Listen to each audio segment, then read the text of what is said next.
Hey YouTube, coming at you with the video from Hero Ice, who is a member of the YouTube channel, so I appreciate the support.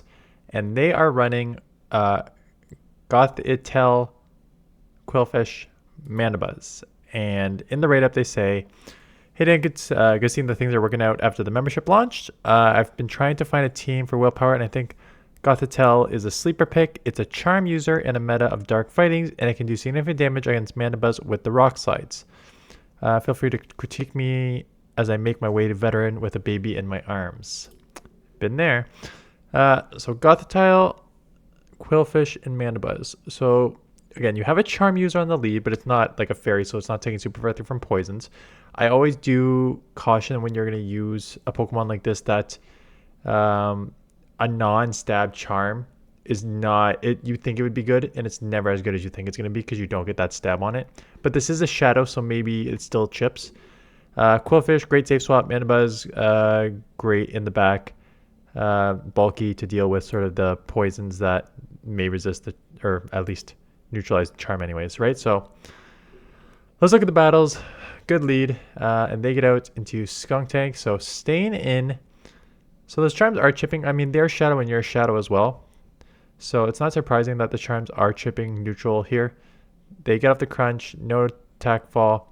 I thought you said you had future sight on this, but maybe I misread that? No, you said future sight here, so maybe you put it on after. But if not, it's fine. Going for the rock slide. Rock slide, honestly, as a charm, you don't need future sight as a rock. As a charm user, it's slow anyways. It takes 24 to get to the rock side, which is neutral. Future sight's going to be like useless against almost everything in this meta. Almost just going for the full takedown of Greninja. They do get a move off. That's fine. We got Mandibuzz. We got Quillfish. It is a Sneasel in the back. So just going to spam these Aqua Tails. Probably force them. Oh no, they let it go. So now we can go super effective air slash. I was about to say, if they're going to shield, maybe you try and force them for some shields and force them to throw, but once they do that, it's fine. So again, charms are neutral on these poison darks. You're just getting significantly outpaced because 24 turns to a rock slide is a lot. They go with the acid spray, but we do get to a move. This will honestly likely grab a shield and then they'll just farm you down. And not allowing them to farm you down coming in. My only concern is that they're just going to throw acid spray and then bail into something that could maybe take you out quick. And it is a counter user, right? So that's kind of exactly what I was a little worried about that they may do. Is just acid spray you and then start getting a user on you that can really add up this damage with fast move pressure. So you're going to have to potentially just go 2 shield in the back with Mandibuzz. So yeah, let it go. Come Mandibuzz, try and get a few air slashes through. And trying to snipe, can't quite snipe. So now you're going to be locked here. Not that it matters because you have no Pokemon with health left. Going to shield up, it's just going to be a power punch. I know it's like the third one, but still, shielding a power punch is never feels good. Watch the catch. Yeah, watch the catch. You can kind of see that one coming. And they shield anyways. Okay, maybe they didn't catch there. Anyways, we let this go. It's probably just going to be an acid spray.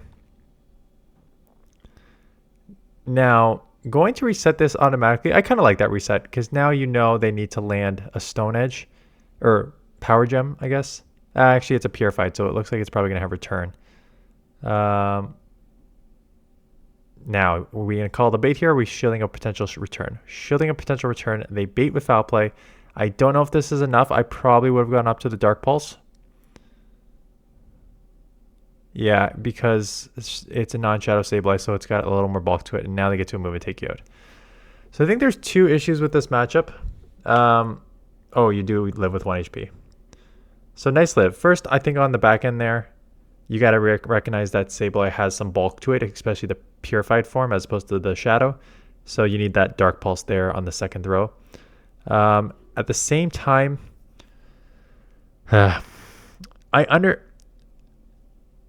I understand the jumping out of the Goth-Itel to Quillfish because you don't want to get farmed down and give them like 2, because maybe like 2 extra poison jabs or poison jabs or poison sting, whatever it's using. The only problem is that is when you're coming into a Pokemon that you know has a debuff move like that, and then locking yourself on it, it always puts you in kind of like a really tricky situation. So I don't love locking myself against a Pokemon that I know is going to lower my attack or defense, especially times 2. Like that puts you in a really tough spot. So I don't know if I would have jumped out of that. I probably would have just taken those extra 2 and then come in with something. And if they lower my defense by 2, then I can like reset on the mandibuzz. But I get it because I generally do give the advice of do not let it just farm you down for no reason. And they still take you down here. Ugh. That is rough. So you lost shield and switch, and they got a second fairy in the back, and now it's okay, top left. Losing switch killed you here. Could you, okay, so knowing, let me just see how the front played out again, because I was kind of talking on the other matchup still. So this cost you the game losing this matchup here. So let's see if there's anything you could have done differently. So you shield up the first one, and then you just assume they have back-to-back body slams here, but they actually have a wild charge to take you out, and you don't want to double shield. Okay, yeah. At this point, again, as someone who doesn't count either, I get it. But yeah, losing shield, losing switch, and then losing alignment hard in the back, there's just you're done. Okay. The problem with this matchup is, again, Charm's only neutral. This Crunch is super effective, and the pacing here is going to be significant to outpace you. So I'm going to try and make a catch on Quillfish. We have 2 darks in the back. I think you kind of needed to. Even if it's an Aqua Tail, that's fine. Weird that they're throwing double Aqua Tail as opposed to a super effective Crunch. You get off an Aqua Tail yourself, and the shielding... I know they have at least 1 Aqua Tail, but are they close to a second? Because if they're close to a second, puts up pressure on your shield here. No, and they catch on their mandibuzz. Now, your switch timers are very, very desync, so you should almost be up here to come in with your... Yeah, I was about to say, you should almost be up. I mean, Foul Play is super effective, so this would take you out or put you pretty darn close to being taken out. So you do get a Rock Slide off, which is nice. But yeah, this is the only problem with this Pokemon. There's so many dark in this meta right now. They do end up shielding. So we're going to come Mirror Match Mandibuzz. Are they running Snarl, or did the game just kind of cost you a fast move there? We'll have to wait until next time. And they got their own Quillfish. It's okay. This meta is almost over. This meta is almost over. Okay. Get the Air Slash through, which is correct. Letting the Aqua Tail go. Getting off another Air Release. I assume it'll take out. If not, it's like 1 HP. Yeah, literally 1 HP. But you take it out with the Air Slash. Mandibuzz still has some health left. And nice catch on the Quillfish. So using this as a shield to save your other shield, which you will probably need. And they make a catch on their Drapion. Which, is that smart? Didn't this thing have some energy still? Oh, and it has some health still at that. And now you're just going to get the spamminess of Drapion. And it's going to force you to throw here, because that's just... Are you going to try for the farm down? Yeah, I was about to say, I don't think you'll get the farm down before they get to an Aqua Tail. So going to throw this, but at this point, you just dumped energy, and Mandibuzz has got a lot more health than you, and now probably more energy. Yeah, and here comes the Air Release. Oh, you live with 1 HP. Oh, and they are running Snarl. So that Snarl does not actually take you out. And you get off an Air Release. Oh, just... And that is 1 HP lost there. Okay, Quillfish. Again, Charms are neutral. Poison on their end is neutral. And they come into a Mandibuzz. Just not recognizing that you're doing Charm for the first 3 moves that you hit them with. So this will not take out. Again, it's not... It was super effective, but it's non-stab. I think you could have lived this. And they get the full... Like... Not even worried They throw Dark Pulse blindly into a mandibuzz, but not even worried that a charm user is going to take them out. Because again, non-stab charms just do not hit like you need them to on these Pokemon. And that's why I always prefer, like, if you're going to use, my recommendation, I know a lot of people like to use this strategy of, I've seen Gallade, I've seen Gothitile, I've seen, or Gothitelle, I always say Tile, I don't know, Gothitelle, and the Leopard there, all having charm, non-stab charm users. As you can see with the charm, use stab, same type of attack bonus Pokemon. Is just so much more significant. I also see that they have no shield and you're only going to get to one move. So you definitely throw the Ice Beam there. Not that it matters, but throw the Ice Beam there. You're only going to get to one move. You have it loaded. But you still end up winning this matchup.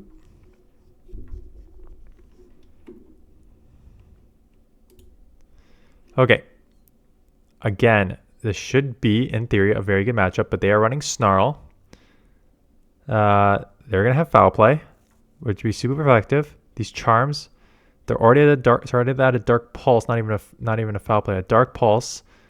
By the now that you're at a Rock Slide, which will grab a shield back, they're probably at a second move. Oh, and they let it go. Like, they could have easily shielded Metagross. My goodness. This is spicy. Going for the full farm down. They're probably going to have to shield, resist it or not. But they're going to come out with a lot of energy here.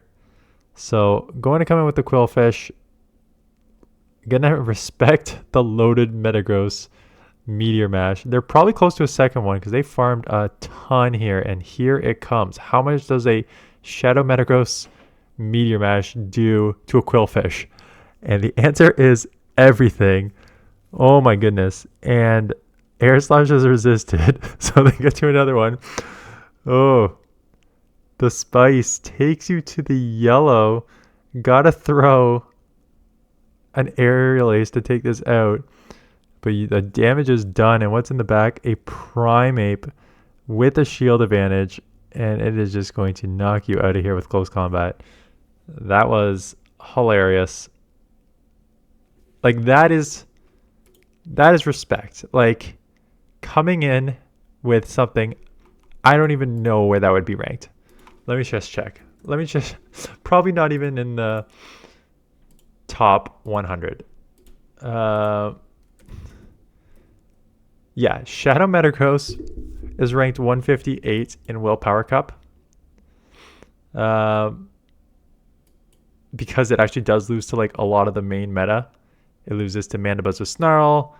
It loses to Greninja. It loses to Claydol. It loses to Moltres. It loses to Morpeko. It loses to Drapion.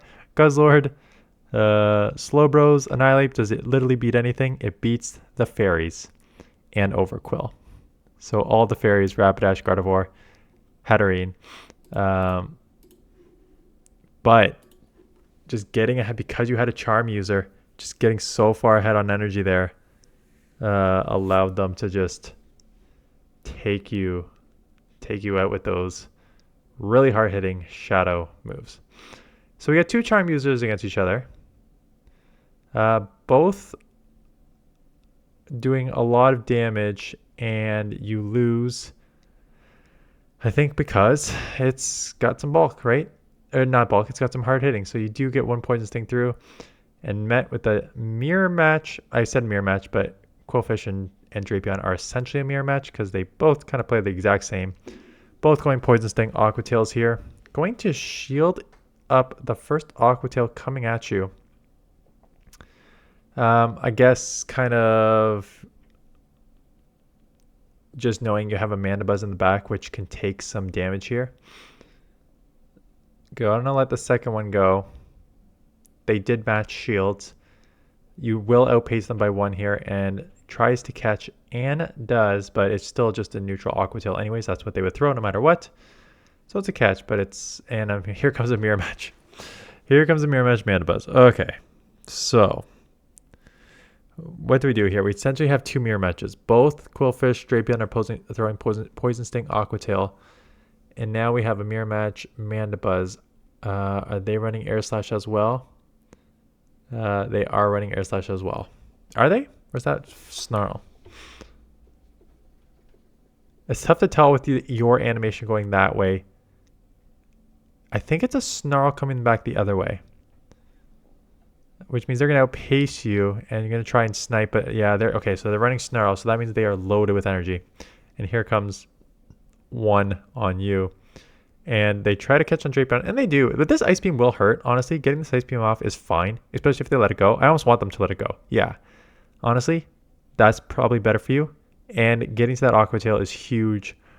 4 poison stings to an Aqua Tail. Grabbing that shield. They are loaded with energy. So yeah, use the shield. But now I think the air slash aerial ace is probably a better combo than the snarl. They're going to need 2 aerial aces to take you out. This will not take you out. You'll just need an aerial ace and maybe 1 or 2 more air slashes after this.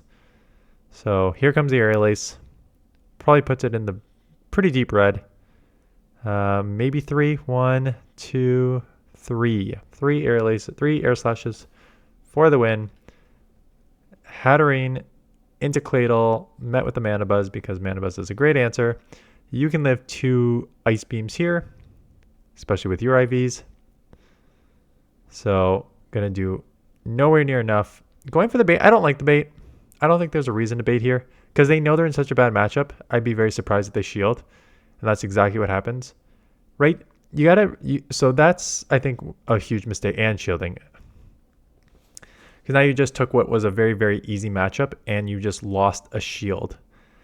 There's no point of baiting when they are so far lost in this matchup here, because they're not going to shield that, because there's no point of shielding that. You lost the mid game. Mandibuzz has a great matchup against Cladle. I'm not shielding my Mandibuzz. Sorry, my Cladle. So you got to throw the super effective move against them, because that shield's not coming. Met with a Cresselia in the back. Just gonna try and charm and rock slide it. And now coming in here, it is a Shadow Crest. So these Poison Stings and Aqua Tails may be enough to take it out.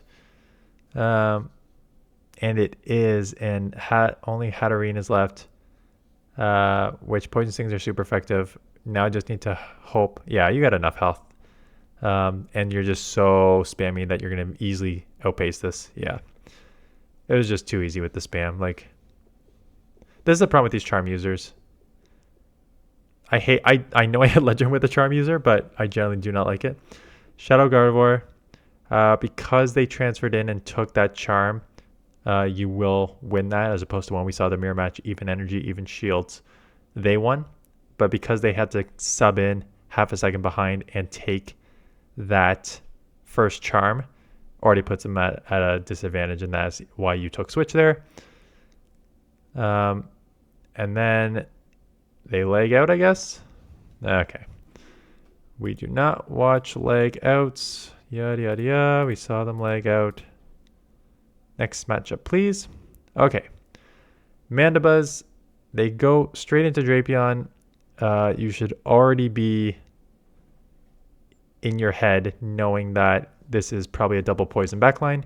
Because when you have a Mandibuzz lead and instant swap into Drapion, it is almost positive because you have a double poison line that you're trying to draw to Cladle, and then they're going to try and Mandibuzz it and then take you out. So they go for the crunch there. We get a bit of stutter lag there. So they will get another crunch off you. I don't know why. They do get the lowering of the defense. I know someone in the comments said I'd rather throw a resisted crunch and try for the lowering of the defense. I still think going Aqua Tail is the better play. Just a little, 2 more damage, better damage per energy, lower energy to throw it. I know you can potentially lower them with crunch, but poison stings aren't really going to add up on a Mandibuzz, even if you do lower their defense.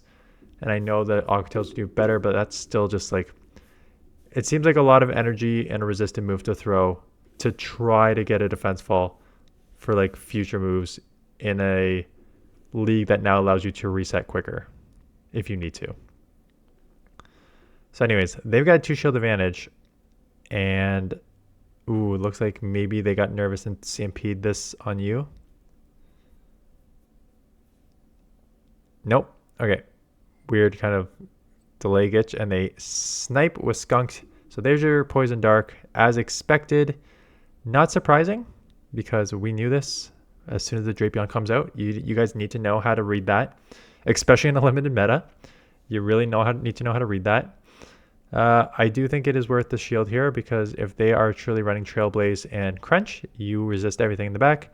So might as well try to get as much fast move damage pressure as you can here. Knowing that you will resist these moves and hopefully you can poison sting down and come out with energy. Trailblazers resisted, it hurts, and they do have a lot of energy, and they snipe with mandibuzz, and this should put you low enough that you're in range of the next one. Back to back here because they had loaded energy, and this game's over. So resisted, but well, no, okay. So you make him out with 2 moves, but you are too low, so the damage is done. Yeah, I think the big issue is that I don't like there's only one reason to run fast move damage Pokemon: Charm and Razor. When I talk about true fast move damage, you know, I sometimes talk about, oh, there's other fast move damage Pokemon like Dragon Breath users, like Shadow Dragonite. It's like, yes, but no. The real fast move damage Pokemon are Razor Leaf and Charm.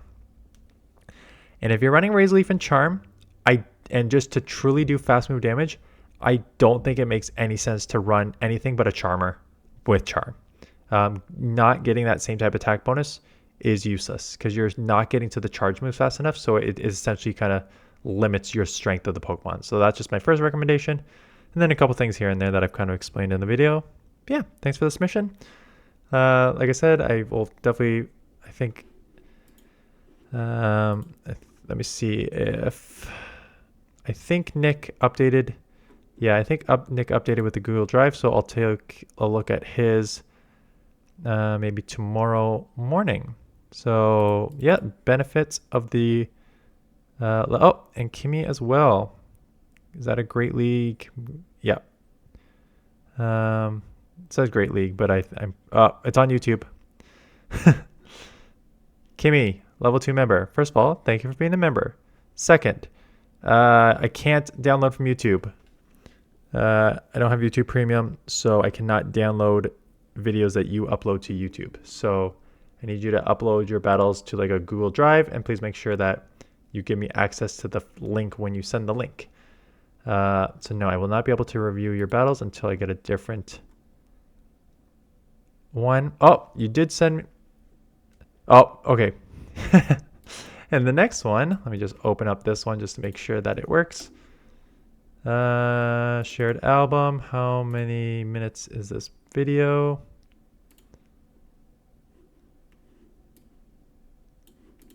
It's taking a while to load.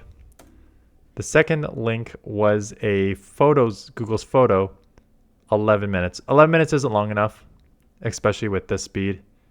It looks like it's on 1 speed, which by the time I speed up, no. So Kimmy, I need like 10 battles. So 10 battles. The Google Photos did work, but that's an 11-minute video. I speeded up to 1.5 speed, which would be like a 7-minute video, and then I need to edit the middle parts to be like a 6-minute video. So that's not enough. Yeah. So just 101 for people who are submitting videos. Link in the description. Fill out the form. Upload your battles to usually Google Drive is the easiest. And if you send me that link, make sure I have access to the link. And then I look for 10 battles, usually mix of win and losses, because that'll help me actually analyze some, like try and help you. And then, yeah, priority to level 1, level 2 YouTube members as a thank you for supporting the channel. But if I don't have level 1, level 2 members submitting, I will do anyone. So if you're not a YouTube member, you can still submit. And if I don't have any battles to review from members, I will review whoever submitted. So that is it. Thanks for watching, and I will see you guys in the next one.